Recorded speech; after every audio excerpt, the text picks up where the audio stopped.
Cordial saludo. El pasado 20 de julio se inició la tercera legislatura del actual Congreso. En esta ocasión fueron radicados 5 proyectos de ley que inciden o afectan directamente a la fuerza pública. El primero de ellos fue radicado por un grupo de representantes a la Cámara de partidos políticos que son afines al gobierno nacional. Proponen la reforma al sistema de salud de las fuerzas militares, un sistema que, como es de público conocimiento, desde hace varios años presenta un déficit presupuestal y que, acompañado de una poco eficiente administración, ha generado que cada vez haya una menos satisfactoria atención a los usuarios, por lo cual es importante y urgente esta reforma. Los otros 4 proyectos de ley fueron radicados por partidos políticos de la oposición al gobierno nacional, encabezados por los senadores Iván Cepeda y Antonio Sanguino. ¿De qué tratan estos 4 proyectos de ley? El primero de ellos se refiere a la modificación en el uso de la fuerza en el control de manifestaciones públicas o protestas. Concretamente es una reforma al SMART y, entre otras cosas, propone la prohibición del uso de armas no letales y de gases lacrimógenos. Con ello es importante tener en cuenta que estas herramientas para controlar cuando la protesta se sale de lo normal y se vuelven actos vandálicos o violentos son las que normalmente utilizan en otros países para controlar estas situaciones.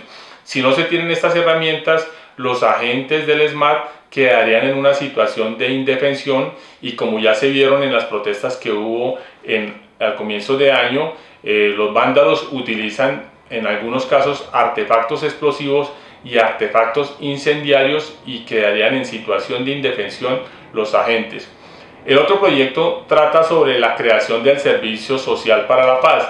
Este sería un modo alternativo para la prestación del servicio militar obligatorio, pero ya no se enfocaría a la protección de la seguridad y defensa nacional, sino que contempla que hombres y mujeres en un lapso de 9 meses a 1 año presten ese servicio en entidades de atención social.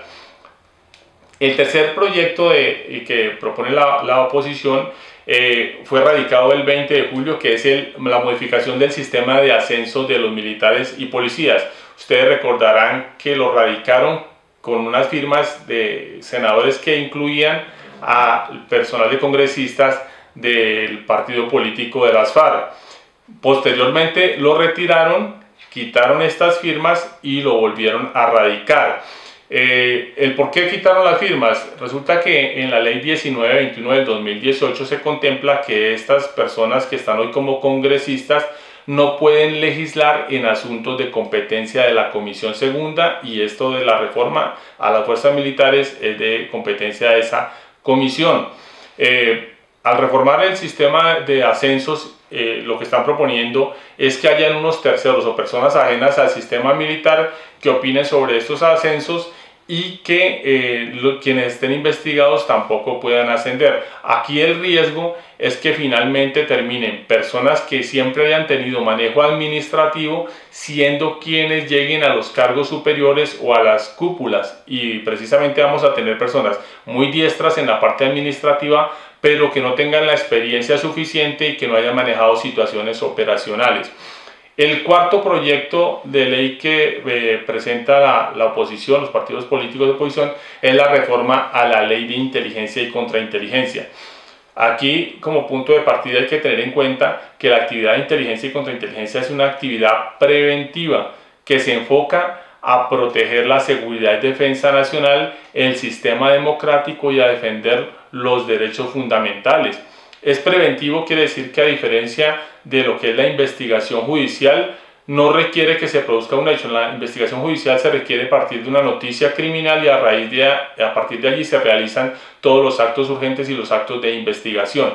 En este caso, entre las propuestas que vienen en este proyecto de ley es que para algunas actividades tenga que existir una autorización judicial, lo cual no resulta lógico porque, como ya he explicado, al no tener valor probatorio las actividades de inteligencia, no hay funciones de policía judicial, por ende no es necesario esas autorizaciones de un juez o de una autoridad judicial. Igualmente, plantean una modificación al Sistema Nacional de depuración, con lo cual participarían personas también externas en la revisión de los datos e información que reposan en los archivos de inteligencia y contrainteligencia.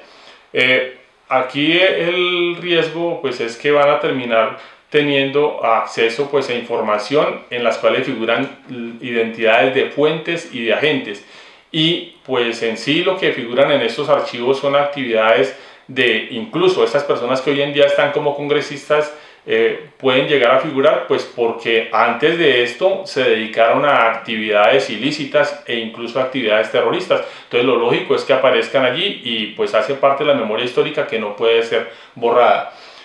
Otro aspecto importante que se deja en evidencia en esta propuesta de reforma es que se pretende resquebrajar o por lo menos reducir el principio de la reserva legal, que es el que precisamente protege a los hombres y mujeres que se desempeñan como agentes o fuentes de inteligencia y contrainteligencia.